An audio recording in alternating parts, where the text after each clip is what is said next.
Welcome back to News Across Nigeria. When we got the show started today, the program that is, we talked about Benue State, where the governor was talking about fixing the abattoirs. Well, let's take a look at that state again for a moment. It's in north-central Nigeria, and it's fondly called Nigeria's food basket. Benue was created February 1976, named after River Benue. That's a no-brainer. Natural resources abound, such as yam, rice, beans, cassava, sweet potato, maize, soya beans, millet, and sesame. That's not all for facts about Benue State. Did you know that it accounts for over 70% of Nigeria's soybean production? And also mineral resources, such as limestone, glass sand, barite, kaolin, lead, zinc, coal, gypsum. Benue State has 23 local governments. Its capital is Makurdi, and the governor is Samuel Ortam. FYI.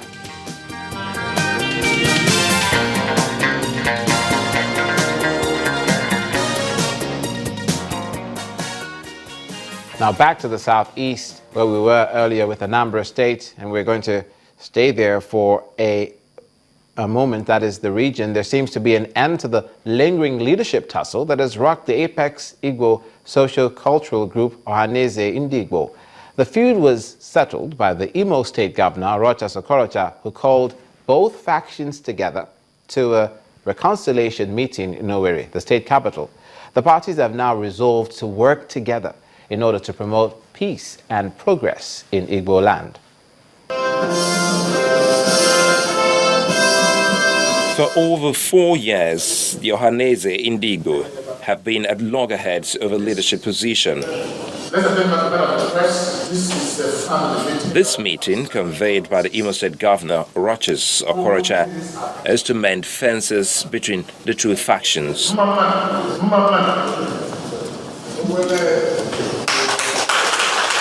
After spending 3 hours behind closed doors, the governor announces the outcome. Finally, the family is back as well. Old things are passed away, and behold, new things are taking place.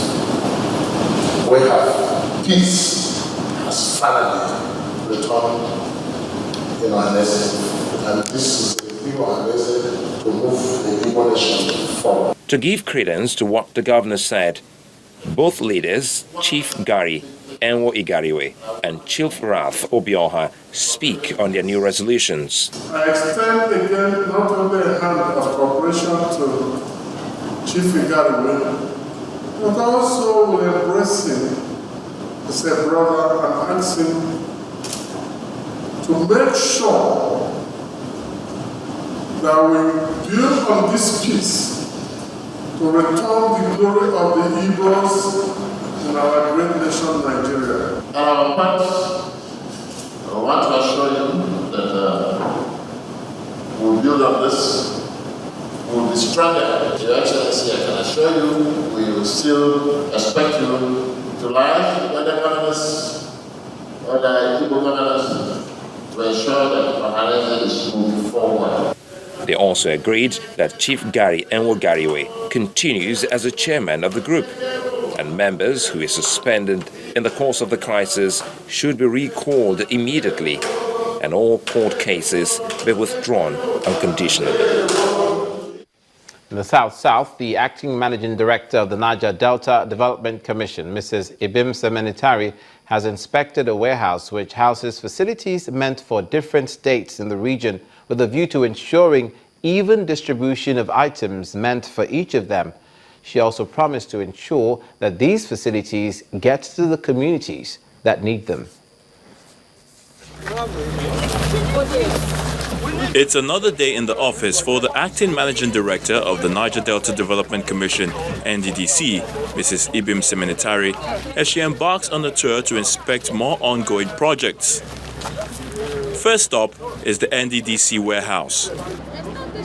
There are vehicles and ambulances parked within the premises, and it appears they've been left to withstand severe dusty conditions. Obviously, no attention is given to them, including tractors that are yet to be distributed to farmers. In my books, there are 73 tractors. Please come back to us with a list, and this week, let's get the tractors ready and give it to farmers. There are also cartons of drugs meant for treatment of Lassa fever in some other Niger Delta states and other equipment just languishing in the warehouse. True to this, she doesn't seem impressed with what she sees. These are essential drugs, and there are things that if you don't distribute, they will expire. Just like we've seen. Look at the quantity of drugs that have expired now. The team of Mrs. Seminatari then proceed to the Oroworoko town hall, still under construction. People are passing, there is no signboard, so how would they know? I said it was damaged last week. And I'm saying the fact that it was damaged is not enough reason for it not, for another one not to come back. We are not making arrangements for that. The acting managing director gives reasons on what her inspection tours set out to discover and what steps need to be taken as quickly as possible. The commission is intervening with regards to Lassa fever, and we went to inspect the Lassa fever supply, the Lassa fever kits that have been supplied, so that we can deliver to all the states, where it will be intervening in Edo, Rivers and Ondo massively. But we will also be sending some few kits around the other states as a preventive measure, so that if for any reason it's spilling in, they'll be able to, just a couple of hundreds would go to the neighboring states. It's a race against time for the NDDC to ensure the completion of these projects. And when it is ready, the people of the Niger Delta will indeed benefit immensely from them. Finally, a general court-martial to try some accused personnel of Operation Safe Haven, the special task force maintaining law and order in Plateau State for various offenses, has been inaugurated in Jos, north-central Nigeria. Inaugurating the military court, Commander Operation Safe Haven, Major General Tegbo Ude, observes that discipline is the bedrock of Nigerian military, hence the need to ensure a thorough investigation into issues before suspects are put on trial, as it is in this case. Assure all of us that justice will not only be done on this entire trial, but will be seen to have been done. This is not only because the case against each accused person was thoroughly investigated to ensure that an innocent person is not wrongly accused, as I pointed out earlier, but for the fact that my command has painstakingly selected credible officers from various services of the armed forces